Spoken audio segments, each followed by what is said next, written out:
The challenge that we all have is that actually we have probably in the run up to 2030 to be making sure we hit that target of 40 by 30. We need to be a little bit more pragmatic, I think, would be my personal view. And that's certainly what I've been arguing for. It is difficult for regulators and governments and others who are normally you'd expect them to be quite risk averse to take risks and to understand commercial risk in the way that a company has to do, and therefore a way in which a lot of these developers are thinking. And so what's important is we all get around the table and crack that nut together. But we have to improve how we do this. And not just obviously to 2030, but out beyond. Hello and welcome to Energy Unplugged by Aurora. This podcast features various experts from Aurora having in-depth conversations with key industry leaders, policymakers and academics from all over the world. It explores the hottest topics across the energy market and gives a unique perspective on major energy issues.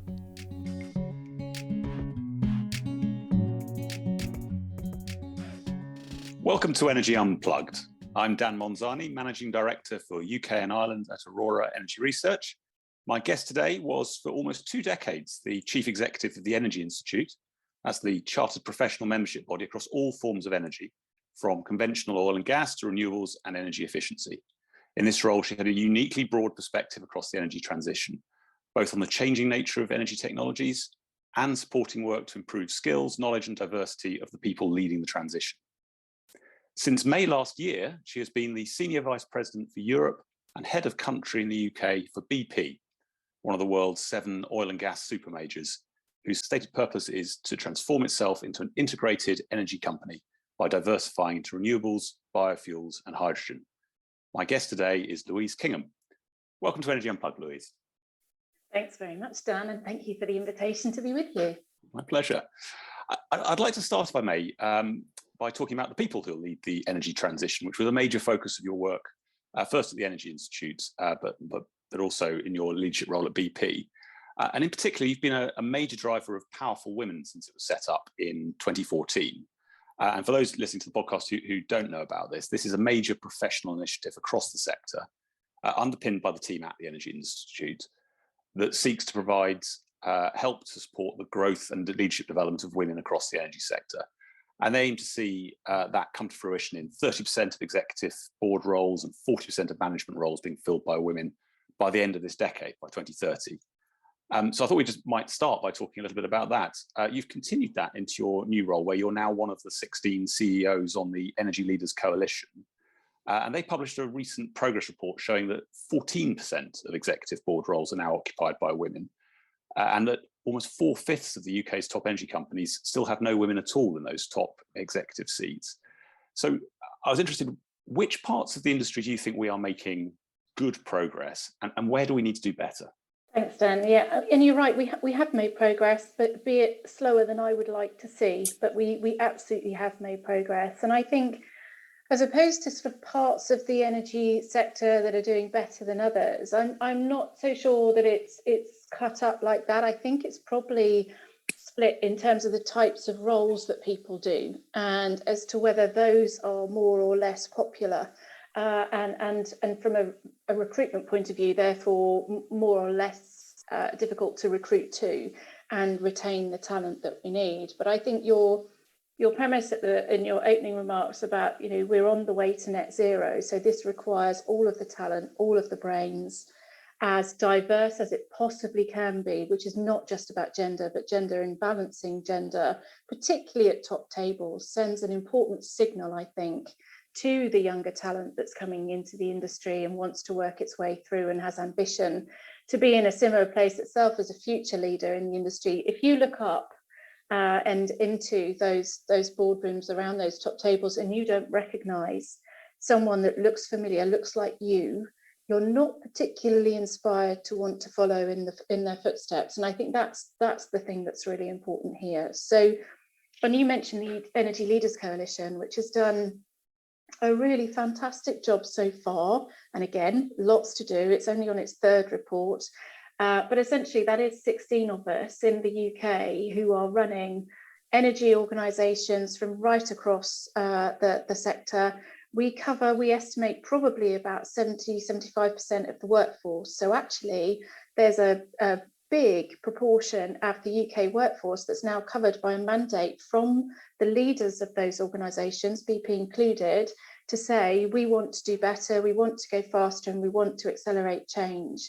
Be that about gender balance, but be that actually about all forms of inclusion. Because what's important is about creating that culture which feels like a safe place to be, like somewhere you want to be, like somewhere with purpose that will actually be fulfilling to you, and you can show up as you every day when you come to work. And those are the things that are important. So whilst the stats have got some way to travel, clearly there is actually quite a lot of ambition and also acceleration in some of the work that we do. And those challenges around the sort of the board table and the structural nature of governance in terms of how many executive seats you get, i.e., quite often it'll only be the CEO or the CFO.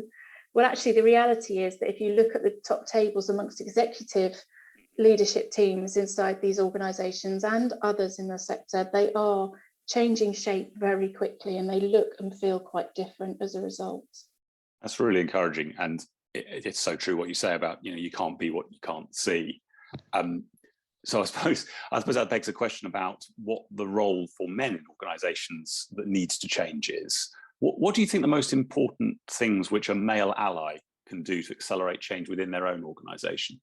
Oh, I think they can do a lot, Dan, actually. And I think it's really important that men, as the majority of people in the middle and senior leadership of organisations today in the sector, feel comfortable about starting the conversation about how do we do this better? How are we more inclusive? What does this mean? What is unconscious or conscious bias even? And how do we work that out of our organisational systems? This isn't about initiatives that fix women. This is about initiatives probably that fix organisational systems, which weren't designed for such breadth and such inclusivity when they were orchestrated. And actually, it's very easy to just keep running with what you've got.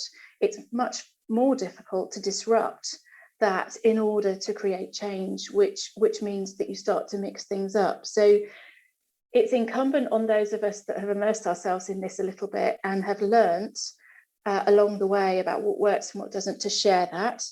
It's incumbent upon leaders at the very top of organisations to say, this is a great conversation to have. There's no right or wrong answers to this. And we'll have our own reasons inside an organisation for wanting the change that we want. And we'll have our own way of measuring success and possibly even rewarding and incentivising that change if the company culture feels that that's a right way to go about doing it. But essentially what men can do is they can be fantastic allies, sponsors, supporters, and agents of real transformational change, which they should get credit for. Yeah, and as you say, there's a business case for it as well. I mean, there's a good moral reason for doing it, but also a real business case. And hopefully we'll turn a bit more to that when we talk about net zero in a moment.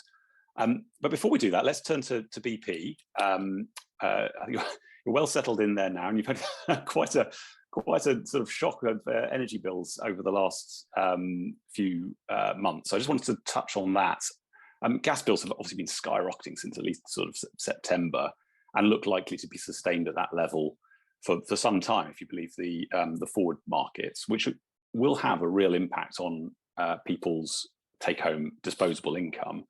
I think Citizens Advice put some numbers out there recently about the lowest earners potentially having to spend as much as a third of their household income on gas and electricity bills this year, which is truly huge amount of people's disposable income. I'm interested from your perspective, particularly across the whole of Europe. This is affecting every country.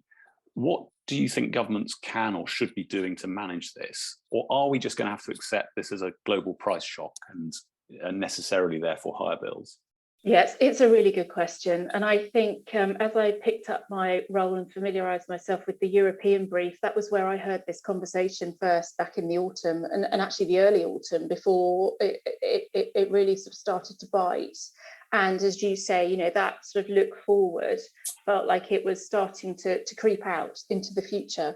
And it was very much, and again, in the rest of Europe, it's a big policy environment, it's complicated. We've got the Fit for 55 set of measures, biggest legislative package that the continent has ever seen around climate policy as we go forward. And then alongside that, you've got gas packages and other things that are coming that will move the existing industries into a new world too. And so it was predicated on the backdrop of that as the policy environment. And actually, the conversation started to go: is this good for gas and bad for decarbonisation, or vice versa? With the impacts of this upon obviously individual citizens, as we all are, with energy bills to pay, and particularly those who are most vulnerable. I think where I last left that conversation temporarily was that the answer was everyone felt the motivation to actually go faster on the journey to decarbonisation, not to put the brakes on. And I think that's important. And I suspect for many that's absolutely the right answer. It's not for me to design social policy. I'm absolutely not an expert in that. I think I would say personally, I've seen a frustration over 3 decades in the energy sector, watching the numbers on fuel pool go up and up and up, as and you will have felt this from your various walks of life too, where we've sat with policy measures coming through which have been about energy policy as opposed to broader social policy. And I just wonder, given I'm not expert, if that's where we've got this a bit wrong and Yes. where we could do better. And I think particularly as you think about people having a broader cost of living crunch, that's about a bar on a gas fire or a loaf of bread or, food on the table for a family of 5. It's about many different things. And absolutely, I think that the vulnerable should be protected. And I'm sure that we probably can do more.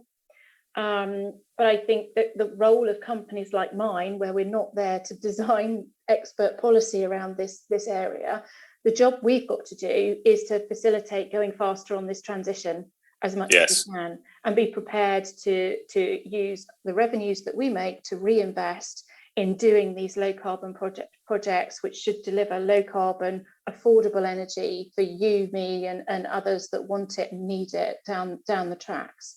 And that's what's important. Yes, I think that must be right, mustn't it? It isn't a simple choice between do you decarbonise or do you help people on low incomes. But it does take quite a lot of considered policy to do both. I think some people will be quite interested to hear the head of country for, as I said, one of the biggest oil and gas producers talking about the need to go further and faster on decarbonisation, not saying, actually, do you know what, if we only had more gas, that would help, which I think self-evidently it wouldn't have done in this crisis. So should we turn to that and your own commitment as a company to get to net zero by 2050? Just so we're clear, and correct me if I get this wrong, but my understanding is that BP's commitment is both on a scope 1 and 2 basis. That means, in the jargon, that's the way you use energy directly and indirectly to produce things, but also on a scope 3 basis. So that's the carbon content of your products. Now, crucially for you, that's how much carbon gets produced by people burning oil and gas that you've sold. And so it's a much more extensive definition of net zero than potentially just on your means of production. So there are other oil and gas producers who've talked about net zero, but not included scope 3. I think that's right. And if so, that means you're going to have to produce less oil and gas and offset the remainder through negative emissions. And so by 2030, you've committed to reduce oil and gas production by over 40%. I mean, that's really high ambition. I'm really interested in how you balance the demands of your different stakeholders here. For example, do your investors need to accept that you'll be a smaller company or that you'll have lower returns just as part of your license to operate? Or do you think your investments in the energy transition will actually put you in a better position with your shareholders? I think the ambition is absolutely right. We are committing to reducing overall production by 40%. So, if you think about the fact that there's an oil and gas company for 112 plus years, doing what it's been doing in all that time, and we are saying by 2030, i.e. in the next 8 years, we will reduce that from 2019 levels down by 40% by 2030, which is really, really significant, as you've pointed out. Does that make us a smaller company? Well, it makes us a different company in the future. So by 2030, we have every intention of going from a international company to an integrated energy company, which means we'll worry less about the production of fossil fuel, given that commitment to reduce overall by 40% and focus the portfolio. And we will worry more about the provision of low carbon energy services to our customers, whether those are cities or regions or individual citizens, but right across the board. I think there is a role for us to play with the skills and the capability in different bits of the value chain we've got to make that contribution to, so yes, you're quite right. There is an internal job for BP to get to net zero, but there is a very much an externally focused job to help the world get there too.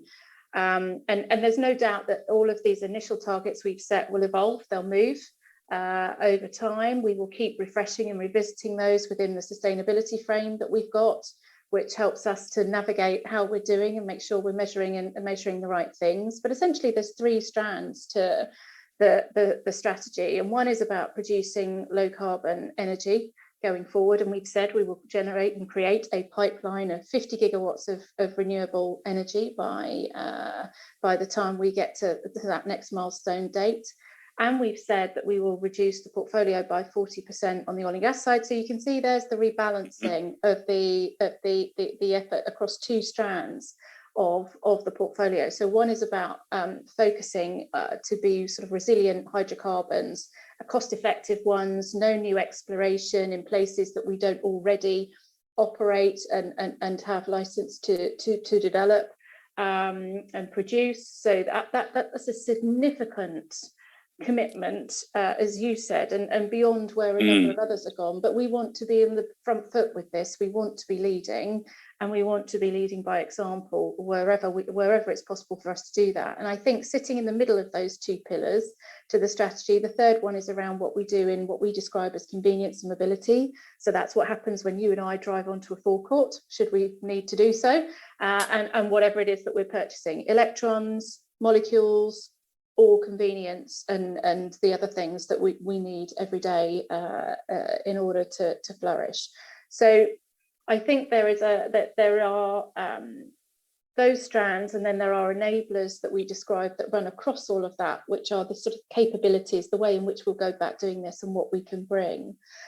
And we will, in terms of investment, we've said we'll increase by tenfold by 2030. So we'll be investing $5 billion a year by then in that low carbon energy pipeline that we want to create. And obviously to get to that 50 gigawatt number, that's important that we do that.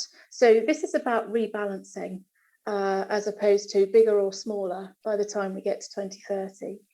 It's fascinating to have chosen to have gone for that level of ambition. I'm interested to know actually whether you thought that was, going back to our previous conversation about attracting diverse talent into the organisation, did you feel that level of ambition would help you attract people either onto your graduate programmes or from other walks of life to be part of that? Was that part of the strategic thinking? Well, what we did do once that new strategy was developed and we decided what the direction of travel was and the end destination for us, then we had to think about, well, how do we get there? And in doing that, you obviously, part of that is exploring the organisation and the resources that you've got and the talent at your disposal, and working out if you're fit for purpose for the challenges that you're setting yourself on the road ahead. And that led to, before I arrived at BP, that led to the biggest reorganisation called Reinvent of the company in its entire history. And that meant that we said goodbye to lots of colleagues in the course of that experience, but also had the opportunity to invite in some new talent, some slightly different talent to maybe what was already in the company, because we recognised that diversity that we touched on earlier in terms of diversity of thought and experience to get to net zero was what we really needed to bring into the organisation. So people like me have come into the organisation with a very different experience to somebody who might have done 25 years growing up inside the company.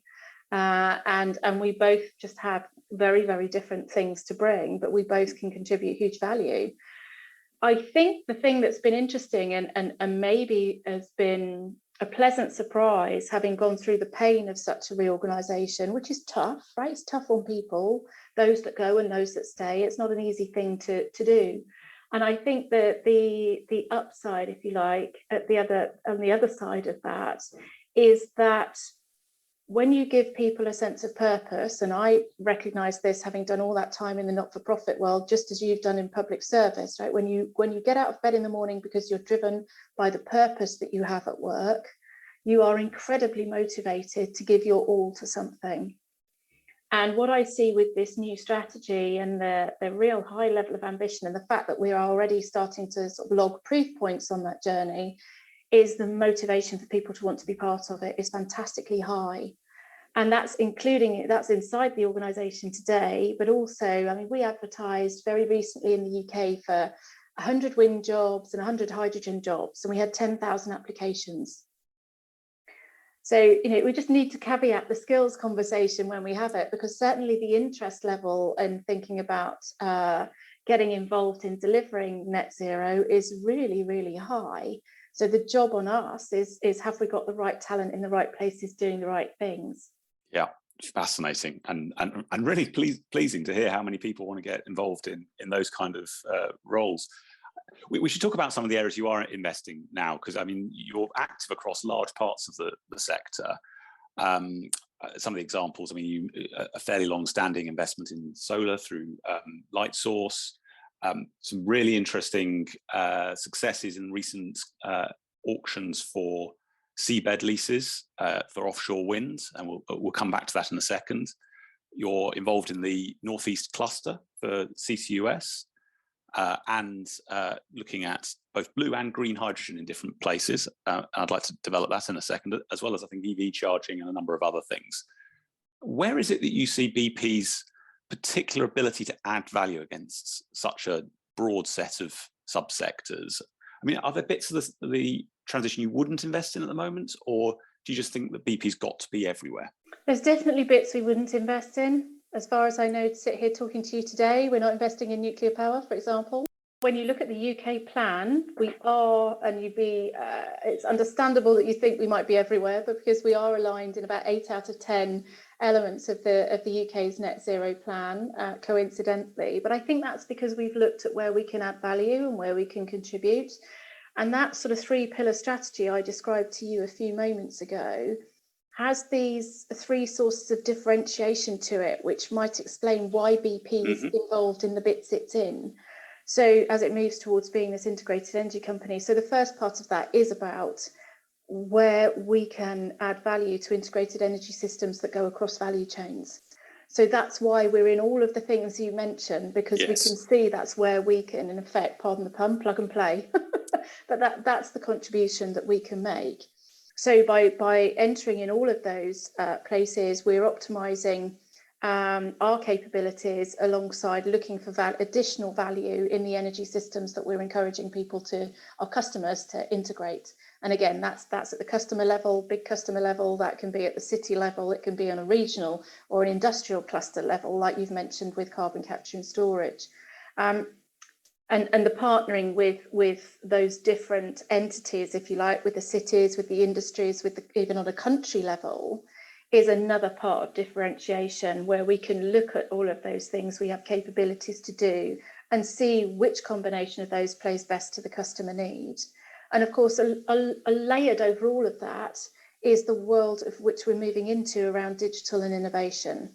So we incubate lots of small businesses, we invest in those, we're looking for the next big thing around the corner, we're venturing, which is not necessarily something you would think of BP as doing, but we have a really big innovation group in our engineering group that is looking at that, and it's a really important part of what we do.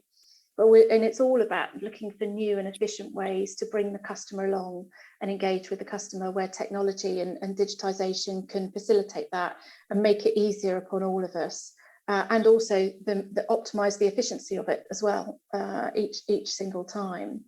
So that's why you see us involved in lots of different places. It's not because we need to be in everything, but we've just worked out where we think we've got capability to bring, and we can use what we know to good effect. Brilliant. And just to take the opportunity for a shameless plug, since you mentioned data and digitalisation, we have Laura Sands, the chair of the government's digitalisation task force, on the podcast in a few weeks' time. Fabulous. So yeah, looking forward to digging into a lot of that there as well. Let's look at two of those areas you've just talked about. So firstly, hydrogen, and I think we should talk about wind as well. You're investing in both blue and green hydrogen, the first as part of the Teesside development, where you're committed to producing 1 gigawatt of hydrogen a year by 2030. And then the second, at least initially in Aberdeen, with some electrolyzers and a partnership with the City Council there. What do you see as the most likely use cases for hydrogen? Where's it most likely to be a cost-effective part of the transition? Great question. Before I get into answering that particular bit of it, and we have some clear views on what we think, just step back a little minute. I think that when we think about hydrogen and the role that it can play in the global energy system, we're quite convinced that that's going to be significant, and potentially as significant as thinking about the role that natural gas plays in the system today. And BP has an ambition to have a slug of market share in that activity. And so just across my patch in the UK and Europe, we've got a number of projects, and as you say, green and blue hydrogen projects that are in development and at different stages of advancement in order to be able to contribute to a hydrogen economy, as many countries are now starting to have ambition for. And clearly it's a nascent marketplace today, so we do need to work in partnership with government and regulatory authorities as co-investors in order to get this up and running. Where do I think the demand is for the use of hydrogen? Well, principally for us, we can see two clear areas of interest. One of those is around supporting industrial decarbonisation. So you mentioned the gigawatt of blue in Teesside. Why is that important? Well, we will all recall that Teesside has been an industrial heartland over many years and seen and supported industries such as steel, petrochemicals, fertilizers, you name it. Heavy industry has had some kind of presence in that part of the UK over many decades until recent times. And some are still there, actually, some are still operating. The opportunity to provide them with decarbonised and cleaner power gives them the opportunity to continue to build sustainable long-term businesses in these industries, which would otherwise be very, very difficult to abate and would probably be under an awful lot of pressure to be no more. So with providing hydrogen as their source in order to fuel the operations that they have, we can sustain and build those businesses, but we can also attract new ones including in international investment that's looking at potentially coming to that part of the UK as a real hub for hydrogen and hydrogen-based operations. The other aspect of use, I think, from our point of view, is heavy-duty transport. So it's industrial decarbonisation, industrial clusters, but also then supporting the use of heavy-duty transport trucks, for example, that are akin to and often part of the facilities that some of these heavy industries need, but not necessarily. You know, we can think about that in terms of fleets and all other sorts, and that's what the hydrogen project in Aberdeen is all about. The green hydrogen is all about fueling the bus network in the city centre, which has been there since 2009. It's not new, but actually having its own hub, hydrogen hub facility, which can be used for that, but then also think about, rubbish trucks and other forms of transport that the city wants to use within the ecosystem, all the way through then potentially to explore the role in heating, which is still a very live debate, but that's another potential offtake for the production of hydrogen, and something that some cities and regions are looking at very, very carefully as potential. So those are the principal areas for me, Dan. Yeah, that's really interesting, and I mean, certainly familiar sectors, and as you said, very lively debate about the extent to which it could be used in heat. I want to probe a little bit on blue hydrogen now. It has its critics, I saw a paper by Stanford and Cornell recently, US universities, that argued that blue hydrogen could be even higher lifetime emissions than natural gas. I mean, that depends a lot on the assumptions you make about methane escape during production and how much you can capture carbon during the reformation process. So I suppose the provocative question is, how clean can you actually make blue hydrogen? Yeah, it's a fair question, actually. And it's important that all of these decisions that we make about reshaping the future of the energy system are data-driven and evidence-based, right? You and I will know that from our previous lives, where when you're trying to form policy and guide other people who shape the system, that's really, really important. I think, and that particular paper had, as you said, had some quite strong critics to it to counter some of the argument and those assumptions that you referred to. The evidence, as which again is not BP evidence, this is more sector wide in terms of looking at different technologies, will say to you that in developing new blue hydrogen with the latest technology, you are looking at 95 to 99% of the CO2 emissions being taken out of the system, compared to obviously natural gas unabated. So it's a significant improvement on where we are today, and recognizing that this is a journey with stages of technology life and investment over many decades to come. That's why we think it can make an important contribution. Interesting. And you've also got involved in green hydrogen. We've touched on it a couple of times, and I was interested in the partnership you announced at COP26 with Aberdeen City Council, and you just talked about the role of powering their buses there. I mean, it's something we recognise from the work we do for our subscribers, running a large, we think the largest European electrolyser database, that several projects are trying to coordinate the infrastructure, the storage, offtake arrangements, commercial agreements. Could you just talk a little bit about the advantages or the challenges that you found by partnering with a local authority to achieve those things? Yeah, certainly. Well, I mean, this is the bit of BP I live within. It's called Regions, Cities and Solutions, and it's a new entity that came through from this reinvent process I talked about earlier. Didn't exist before, so it stood up last January, so been around for just about a year, and all with the ambition of working with cities and regions to provide those decarbonised solutions. So you're quite right, an obvious and a very sort of attractive partner to that are local authorities, public sector entities who have that overarching line of sight, in many cases responsibility for the operation of, or at least a hand on the tiller as the infrastructure and the ecosystem of a city or a region is organised. And so being able to do what we did with Aberdeen back in 2020, and then quite quickly afterwards with Houston, was to say, why don't you let us come and be a strategic partner to you, to offer and commit to provide you with some technical advice on your integrating your energy system for the city or the Shire, depending on how far you want to take it. And we will help you to do that through a partnership over time. What we get from that is obviously the opportunity to work with somewhere, particularly in the case of Aberdeen, where we've been for a very long time, over 50 years. We've been in Scotland for 100 and then Aberdeen for over 50. So this is about as much as us wanting to maintain that commitment to that city and the country, as much as it is about us learning on the job and working out how all of that integration across the value chain we touched on earlier can be put to good use in a relatively well-defined bit of geography. And that's the nub of it. That's what it's about.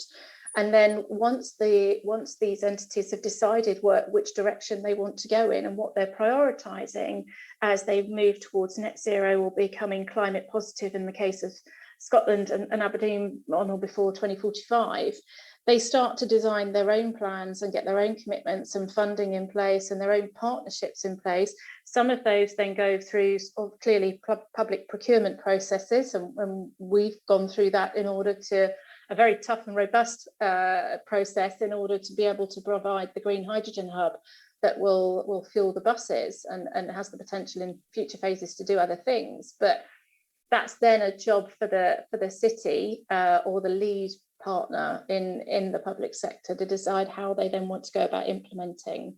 So that's how it works for us, and that's been our experience. And it's hard work, it's quite intensive work, but you learn a lot along the way. It's been invaluable, actually. That's really interesting. Let's talk a bit about wind now. And we were doing some work recently for our subscribers around the complementarity between wind and hydrogen. So there's probably a natural pair. You've been successful in both the recent Crown Estates and ScotWind leasing rounds for leases to build offshore wind over the next period of time.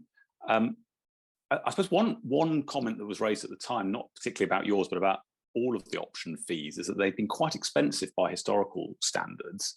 I mean, do you think you've got particularly advantageous sites, or do you think you're more bullish than others on costs or on prices, or is that just what the cost of doing business is these days? If you're committed to the transition.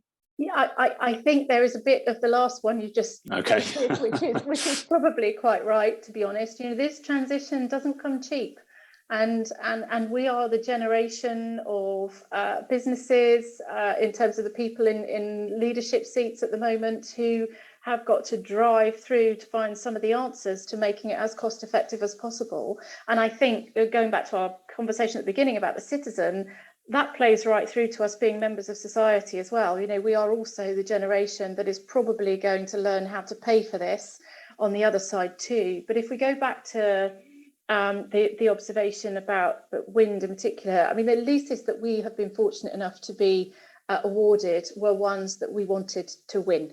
And they were specifically ones we wanted to win because we had made our own technical assessments about their virtues. And for us, as an organisation, we decided they were the best ones for us to then do the best work in terms of building the offshore wind farms and getting the returns in the financial frame that we've set to start coming through. So we've said in our financial frame, we're expecting returns from our renewable energy investments of between 8 to 10%. So they have to meet that threshold of the 8%. Right. Otherwise, it doesn't fly. And so we do very robust technical assessment, as you can imagine, as a science and engineering based organisation at our heart. But equally, that financial frame and the metrics around all of that are key too, because we've got investors who are expecting to see us deliver against the promises that we're making, and that financial frame is an important part of that. Interesting. So a really good fit as much as anything. I was also quite struck, actually. Again, correct me if I'm wrong here. I think the projects you've won in these last two rounds have been fixed bottom projects, whereas actually there's been quite a big upsurge in the number of leases for floating offshore wind projects. I think about 15 gigawatts in ScotWind's leasing round. Are you sticking with fixed bottom strategically for now, or is offshore floating offshore your next move? Yeah, I mean, you're right. The total number of gigawatts that had projects awarded against them was phenomenal, full stop, and very, very impressive, as was the list of organisations that have come forward with those projects. And you're right, the vast majority actually were for floating. That wasn't right for us in these particular projects this time around, but that absolutely isn't to say that we're not looking at that technology. You'll know on the oil and gas side of things, you know, floating vessels and working in these environments at sea is something that we understand, that we're used to. So we understand the technical complexity, but we feel at the moment for those particular projects you're talking about, fixed bottom was the right technical answer. But we look at both options when we're exploring, and clearly not just in the UK, but on a global basis for the wind business. And just tracking out a bit, the UK has set a target of 40 gigawatts of wind. I think it has a minimum of 1 gigawatt of floating amongst that, but basically 40 gigawatts of all forms of offshore wind by 2030. Do you think we're on track for that? And what do we need to do to make sure we hit that? There's a killer question. It's an issue that occupies quite a lot of my time at the moment. I would love to say that we're on track for that, but 2030 is only 8 years away. And as I have learned very quickly as I've come into my new role and I've talked to the experienced around me, not just within the company, but actually more so within the wind sector, having heard some of these stories in my former life, and digging a little bit deeper, we still take 10 years to do these things. It's too long. It's too long. And I think everybody that's involved, whether you're a developer, the regulator, the transmission operator, the ESO, everyone is sympathetic to the fact that it takes too long. Our challenge is that we have got all of this activity, as you've just described, in terms of the number of gigawatts which have been approved for development, in parallel to trying to redesign the system to be a bit more strategic in our approach. And of course, what that does, it means that you have to go on pause because you can't apparently do everything all at once. So the challenge that we all have is that actually we have probably in the run up to 2030 to be making sure we hit that target of 40 by 30. We need to be a little bit more pragmatic, I think, would be my personal view. And that's certainly what I've been arguing for. It is difficult for regulators and governments and others who are normally you'd expect them to be quite risk averse, to take risks and to understand commercial risk in the way that a company has to do, and therefore a way in which a lot of these developers are thinking. And so what's important is we all get around the table and crack that nut together. But we do have to improve how we do this. And not just obviously to 2030, but out beyond. And as we lease ever more of the seabed and have all of these projects running along, I'm very, very sympathetic to the fact that it would be more cost effective for everybody and a better experience for the citizens as they see infrastructure come on shore, to do that in the neatest way possible. But we've got to balance that with looking for opportunities and early opportunities to speed up the pace. Yeah, that's really interesting. What are those risks you think need taking then? Are they just thinking through that 10-year lead time? Is that in the planning system? Is that in the network infrastructure? Is that in various aspects to do with actually the building and operation of the wind farms? I know you're going to say all of the above, aren't you? But which ones, which one do you think is probably the area we need to dig into most and be prepared to take more new risks? Yeah, you see, people can't see us grinning at each other, can they? But yes, I'm nodding because I'm going to say all of the above. And not so much the third one, probably, but definitely the first two. And and that's our challenge. So I think it's beholden on us all to come with some really pragmatic solutions or options that can be considered as possible solutions. So, for example, do we need annual CFD auctions as opposed to biannual? Because if you miss the spring survey window and you've lost 6 months or 12 months to a necessary review process, you're going to miss that auction that's not coming up for 2 years down the line, and then you'll be another 2 years down the track. Well, if that's the situation we find ourselves in, inevitably we will overshoot that 2030 because it's tight anyway, very, very tight. And that won't just be BP, that will be a number of developers from round 4 particularly, that will feel that and be frustrated by that. So there are, I think, many opportunities to just look, as you've just done, to start breaking down the journey and saying, well, where can we really reform planning? Do we need to give more powers to those that are building the onshore infrastructure to engage more with communities about how to do this in a way which is more fleet of foot and doesn't have you tied up for years and years and years in planning inquiries and all the rest of it? Because when you go into a community as a developer and you say, I would love to do X, what could we do for you in making that a reality? What would you value as a community? How would we make things better? We're able to make some community investment alongside our projects that makes that real. So why wouldn't you do that right down the system where we've got to work with citizens and be part of their lives, when nobody really wants energy in their backyard, but everybody wants what it does for you. So it's just coming at it with a much more pragmatic and kind of down-to-earth conversation that engages all the people around one table and just says, how can we do this better for everybody's benefit and ultimately for society's benefit?